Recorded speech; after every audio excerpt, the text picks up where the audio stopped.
Ancaman bahwa IKN akan menjadi kota hantu, ghost city, seperti yang disoroti media asing, berakar pada 3 pilar kritik utama: krisis filosofi dan keberpihakan anggaran, reduksi program oleh kekuatan politik baru, dan ambiguitas komitmen semantik. Narasi utama pemerintah yang mengklaim IKN sebagai manifestasi Indonesia sentris dan pemerataan pembangunan mengalami keropos ketika dihadapkan pada kritik filosofis dan fiskal. Kritik fundamental menyatakan bahwa pembangunan ibu kota seharusnya mengenai roh, peradaban, dan visi kebangsaan yang terencana matang, bukan sekadar proyek fisik yang terburu-buru diputuskan tanpa kajian publik yang mendalam, science and knowledge-based policy. Kecacatan perencanaan ini menunjukkan arogansi kekuasaan yang mengabaikan partisipasi publik dalam menentukan arah peradaban. Pengucuran puluhan triliun rupiah ke IKN di tengah jutaan rakyat yang masih berada di garis kemiskinan adalah sebuah peluang yang hilang, opportunity loss yang masif. Dana sebesar itu, jika dialihkan untuk memperkuat pusat-pusat pertumbuhan ekonomi di berbagai kota lain di luar Jawa, akan jauh lebih efektif dalam mewujudkan pemerataan yang sesungguhnya dan terdesentralisasi. IKN hanya memindahkan sentralisasi dari Jakarta ke Kalimantan, bukan mendesentralisasi secara menyeluruh. Membangun super city baru sementara sektor vital seperti kesehatan, pendidikan, dan pengentasan kemiskinan masih kekurangan dana, menunjukkan salah tempatnya prioritas moral dan fiskal dalam kebijakan publik.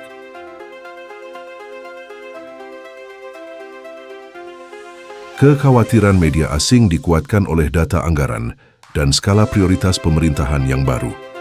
Data fiskal adalah saksi bisu yang lebih jujur daripada retorika politik. Pemerintahan Presiden terpilih Prabowo Subianto secara eksplisit telah menggeser fokus anggaran utamanya kepada pangan, energi, dan alutsista. IKN tidak termasuk dalam 3 pilar prioritas teratas tersebut.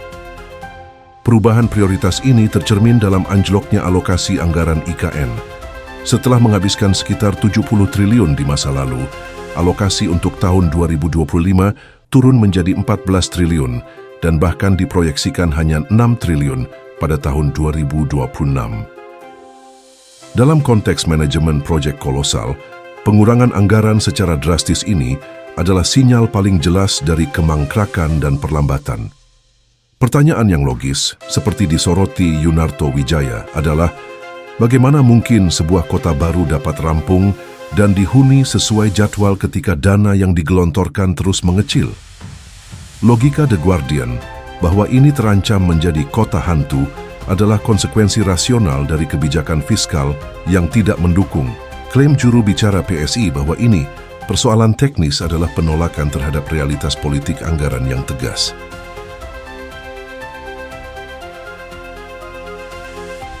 Upaya pemerintahan baru untuk mempertahankan narasi keberlanjutan IKN justru menciptakan kabut ketidakjelasan melalui perubahan terminologi. Perubahan dalam peraturan Presiden Perpres yang mengubah sebutan dari ibu kota negara menjadi ibu kota politik adalah langkah mundur dan eufemisme yang cerdas. Istilah ini tidak pernah ada dalam Undang-Undang Dasar atau narasi awal Presiden Jokowi. Perubahan semantik ini berfungsi ganda, menjaga wajah politik, seolah-olah melanjutkan proyek warisan, memenuhi janji keberlanjutan. Reduksi peran. Secara substansial, IKN direduksi perannya. Ibu kota politik hanya memerlukan pemindahan fungsi pemerintahan dan administrasi, istana, kementerian, sementara ibu kota negara harus menjadi pusat ekonomi, sosial, dan budaya yang mandiri dan didukung investasi swasta besar. Jika hanya difungsikan sebagai pusat politik, dana yang dibutuhkan jauh lebih kecil. Ini adalah cara elegan untuk menghindari kerugian negara dari proyek yang dihentikan total, sementara pada saat yang sama membebaskan dana untuk alokasi prioritas utama Prabowo. Ambiguitas ini secara langsung menghantam kepercayaan investor swasta, baik domestik maupun asing. Investor tidak tertarik pada pusat politik yang sepi, melainkan pada pusat ekonomi yang hidup dan memiliki daya dukung sosial. Ketidakjelasan komitmen pemerintah baru menjadi faktor utama mengapa investor swasta enggan masuk, meninggalkan pembangunan IKN sangat bergantung pada APBN dan menyisakan kekosongan yang diisi oleh kritik The Guardian. IKN telah berubah status dari simbol visi Indonesia sentris menjadi monumen mahal dari ketidakpastian politik fiskal. Kritik media asing bukan sekadar serangan, melainkan peringatan rasional terhadap konsekuensi logis dari kebijakan yang didorong oleh kepentingan politik, alih-alih perencanaan yang kokoh dan berkelanjutan. Pemerintah baru kini harus memilih, melanjutkan visi awal, mengembalikan anggaran IKN ke tingkat yang serius, dan menjelaskan peran ibu kota politik secara transparan untuk meyakinkan investor. Menentukan exit strategi yang jujur mengubah undang-undang IKN, meredefinisi skala proyek secara realistis, misalnya menjadikannya pusat regional Kalimantan Timur atau pusat cadangan pemerintahan wisata seperti usulan Jumhur, daripada membiarkannya menjadi proyek mangkrak yang menghabiskan biaya perawatan tanpa menghasilkan manfaat ekonomi dan sosial yang signifikan. Jika pemerintah tetap berjalan dalam ambiguitas anggaran dan semantik saat ini, ancaman IKN menjadi kota hantu akan menjadi kenyataan, bukan dongeng media asing. Kita begini ya, kita ini lagi membangun bangsa ya. Tentunya kritikan-kritikan ya, baik di internal maupun dari luar ya, kita tetap harus menghargainya. Tapi yang paling penting adalah faktor internal kita sebagai bangsa yang besar ya, sebagai bangsa yang punya gagasan-gagasan besar seperti gagasan Pak Jokowi ingin menciptakan Indonesia sentris ya. Gagasan ini adalah gagasan Indonesia sentris ya. Selama ini pembangunan itu hanya berpusat ya di Jawa gitu ya. PDB kita 58% itu di Jawa. Populasi manusianya 56% itu di Jawa. Pak Jokowi kan ingin ya membutuhkan pemerataan pembangunan dengan konsep Indonesia sentris. Jadi dengan kritik ini ditanggapnya apa Bang Kamarudin pesannya? Ya. Dengan kritik yang dilakukan oleh koran Inggris, media Inggris ini apa pesan yang ditangkap? Ya, kita melihat kritikan ini positif ya buat kita bangsa Indonesia dalam melihat progres pembangunan IKN. Tetapi apa yang dilihat oleh bangsa luar ya tentunya ya belum tentu juga itu sesuai dengan fakta yang terjadi di lapangan ya. Saya kira di lapangan berjalan terus progresnya. Misalnya dikatakan IKN sebagai kota hantu itu hanya saya kira ilusi saja ya. Saya kira ya IKN itu berjalan pembangunannya, bahkan Pak Prabowo sendiri sudah berkomitmen, bahkan sudah menetapkan capaiannya di tahun 2028 kita akan menjadi ibu kota politik di. Jadi ini merupakan kritik yang membangun aja sebenarnya, nggak ada masalah gitu ya. Kalau gitu saya tanyakan ke Bang Jumhur. Bang Jumhur, kan kemarin waktu itu terakhir adalah Pak Presiden menyatakan komitmennya akan melanjutkan IKN di 2008 menjadi ibu kota politik. Nah sebenarnya ibu kota politik ini apa nih? Ada pembeda nggak dengan IKN? Ya saya rasa itu sih semacam eufemisme aja dari sebetulnya apalah itu tidak layak untuk diteruskan sebetulnya. Tapi mungkin tidak mau terburu-buru ya itu gambaran kami dari luar. Dan faktanya memang maksudnya tidak layak diteruskan gimana nih Bang Jumhur? Ya sekarang gini ya, kita ini memang agak dalam 10 tahun pemerintahan Jokowi itu peradaban bangsa kita itu diturunin gitu. Jadi segala sesuatu hanya berdasarkan soal fisik. Soal ibu kota itu ya tuan-tuan dan puan-puan itu soal ruh bukan soal fisik ya. Jadi kalau bangun fisik itu semua orang juga bisa, dan yang menarik lagi bahwa pembangunan IKN juga tidak dalam satu perencanaan yang utuh gitu. Tiba-tiba dipidatokan oleh presiden dan semua orang terjebak harus membangun IKN. Nggak pernah ada perencanaan, diskusi publik, FGD nggak pernah ada. Tapi sekarang bukan sudah ada komitmen bahwa di 2028 IKN akan menjadi ibu kota politik? Iya, saya setuju itu sudah ada, tapi perubahan-perubahan itu sangat mungkin terjadi. Besok sekarang ada yang namanya opportunity loss gitu ya, uang sekian puluh triliun mau dialihkan ke sana, sekarang udah 75 triliun loh. Nah, sementara kita tahu ada berapa puluh juta orang yang miskin yang kelaparan, bahkan apa itu nggak lebih penting gitu untuk pertumbuhan ekonomi, pusat pertumbuhan apa ya harus satu titik dengan dana sebesar itu, dengan uang sebesar itu. Kalau tiap beberapa kota dibesarkan dengan tambahan 2-3 triliun nanti, jangan-jangan tuh menjadi pusat pertumbuhan dari beberapa puluh kota gitu. Idenya tuh jadi apa ya, tidak science and knowledge based economic policy, jadi tidak berbasis sains dan ilmu pengetahuan pengambilan kebijakan pada waktu itu. Dan kita sekarang tidak usah terjerumus mengikuti kegagalan itu. Dan jadi artinya kalau dianggap kegagalan tidak dilanjutkan, Bang Jumhur? Ada ide, kenapa? Kalau dianggap kegagalan berarti artinya dilanjutkan atau enggak nih komitmen untuk Ibu Kota Nusantara ini? Menurut saya, kalau anggaran semakin berkurang, jelas bahwa Pak Prabowo itu memang dalam skala prioritasnya. Ketika kita bicara Astacita, ketika bicara mengenai bagaimana kampanye politik Pak Prabowo ini tidak memprioritaskan IKN. Pak Prabowo ini fokus pada dua hal. Satu, pangan, kedua masalah energi, kalau mau ditambah yang ketiga adalah penambahan alutsista. Makanya kalau kita lihat keseluruhan anggaran di pemerintahan Prabowo itu hanya 3 itu saja ya. Berarti artinya di 2028 menjadi ibu kota politik ini belum tentu terlaksana. Pertanyaan saya, ibu kota politik apa, Audrey? Itu tidak ada di undang-undang. Bang Jumhur mungkin menjawab? Mungkin dari Bang Kamarudin ya, Bang Jumhur saya pikir tidak dalam posisi itu karena Bang Jumhur tidak setuju.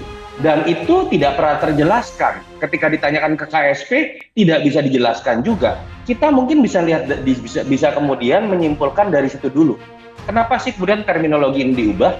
Sehingga kemudian kalau bisa dijelaskan, kita bisa tahu niatnya ini memang diteruskan atau tidak. Kalau menurut saya, kita biarkan Pak Prabowo dalam konteks berbicara mengenai Indonesia. Apakah anggarannya cukup atau tidak? Apakah ini baik untuk Indonesia atau tidak? Jangan dilihat dari sisi hubungan baik Pak Prabowo dengan Pak Jokowi. Ini masalah yang jauh lebih.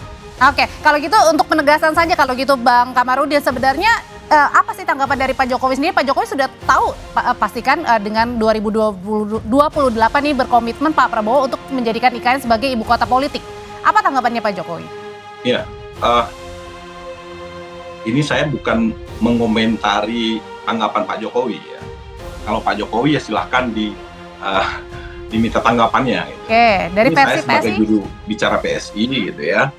Yang pertama memang gagasan awal Pak Jokowi itu ya terkait dengan IKN itu adalah ibu kota politik ya. Kemudian Jakarta menjadi ekonomi sentris ya. Ya pusat ibu kota ekonomi pemerintahan Bang Kamarudin. Ya. Ibu kota politik itu belum pernah muncul sebelumnya. Besar itu yang digelontorkan ya oleh Pak Jokowi untuk kemudian bagaimana membangun bangsa ini yang lebih berkeadilan ya dan berkelanjutan. Kemudian Pak Prabowo ya, skema Pak Prabowo itu sudah jelas ya, targetannya sudah jelas ya. Perpres yang dikeluarkan ya beberapa minggu yang lalu itu menandakan komitmen beliau ya untuk bagaimana melanjutkan IKN menjadi pusat ibu kota politik ya, atau kemudian menjadi sentral pemerintahan di IKN. Itu saya kira sudah jelas. Oke. Komitmen yang sangat serius dari Presiden Prabowo itu pada rakyat, memberdayakan rakyat jelata, itu yang komitmen yang paling pasti. Kalau untuk IKN, menurut saya itu ini feeling saya itu kayak semacam eufemisme ya, cara perlahan-lahan untuk meyakinkan kita tidak radikal untuk menghentikan stop. Bahkan mungkin ini proses daripada opportunity loss ya. Jadi berkurang dan kemudian nanti pada waktunya barangkali ada ide-ide untuk menjadikan itu semacam ibu kota Kalimantan Timur itu pernah muncul kan di DPR atau itu saya rasa itu baik gitu loh. Jadi tetap itu jadi macam orang bisa melihat ke sana, bisa istirahat juga orang-orang pusat. Presiden mau rapat sekali-sekali kayak di Cipanas, Tampak Siring, Bogor, saya rasa itu baik-baik aja. Tetap menjadi kegiatan ekonomi tapi tidak lagi membutuhkan biaya paling banter, biaya perawatan lah. Nah, kalau itu saya rasa pasti masuk akal. Jadi tidak kita sebut sama sekali kota hantu, tidak. Apalagi kalau bisa dilobi ibu kota Kalimantan Timur pindah ke situ, wah itu dahsyat tuh. Jadi itu bisa hidup, jadi tidak jadi kota hantu. Oke, tapi kemudian kenapa dirawat juga kalau misalnya memang tidak jadi apa-apa nantinya? Jadi begini, enggak apa-apa. punya istana bagus kan, kita kalau punya istana oke-oke aja, karena itu udah jadi nggak bisa diapa-apain juga, masa mau dirubuhin kan nggak mungkin dong. Tapi jangan sampai itu kemudian sama sekali tidak bermanfaat untuk publik gitu loh. Setidak-tidaknya sudah dibangun di situ bisa dimanfaat menjadi ibu kota. Jangan sampai tempat wisata. Oke, jangan sampai tidak bermanfaat untuk publik. Sebenarnya ini problemnya di mana Mas Toto melihatnya? Sebenarnya komitmen yang kemudian dipertanyakan untuk dijalankan atau tidak, atau memang investornya yang sedikit di sana untuk berinvestasi, atau ada apanya ini tidak dilanjutkan? Kalau ya kan makanya jadi terancam ibu kota, jadi kota hantu. Iya, tadi saya belum mendapatkan jawaban tuh ketika bicara terminologi mengenai ibu kota politik, kenapa kemudian muncul pertama kali. Saya harus ralat ya, Pak Jokowi tidak pernah sekalipun menyebutkan Bang Kamarudin ini istilahnya ibu kota politik. Ibu kota politik itu baru muncul di Perpresnya Pak Prabowo, dan itu sampai sekarang tidak pernah dijelaskan. Yang kedua, Audrey, bagaimana realisasi anggaran yang terus-menerus turun itu kan memperlihatkan skala prioritas. Apakah itu sah-sah saja?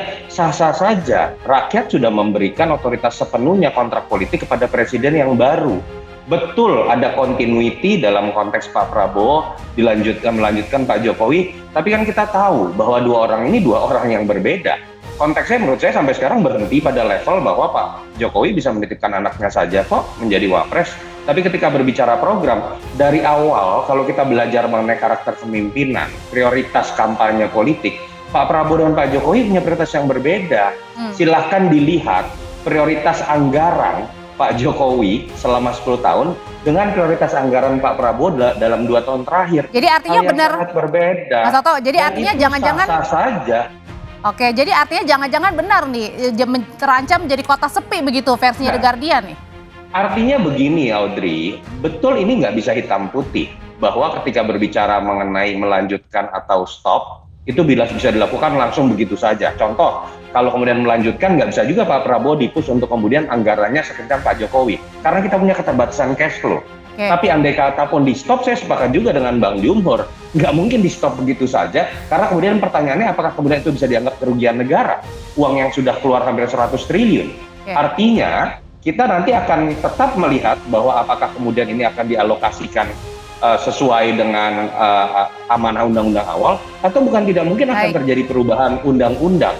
Dan seperti kita lihat, bahkan beberapa partai dulu pendukung Jokowi, sekarang pemerintahan Pak Prabowo seperti Nasdem, misalnya sudah memberikan satu ide baru untuk menjadi ibu kota Kalimantan Timur. Kemungkinannya menurut saya masih sangat banyak sekali, tapi jelas memang IKN bukan program prioritas Pak Prabowo.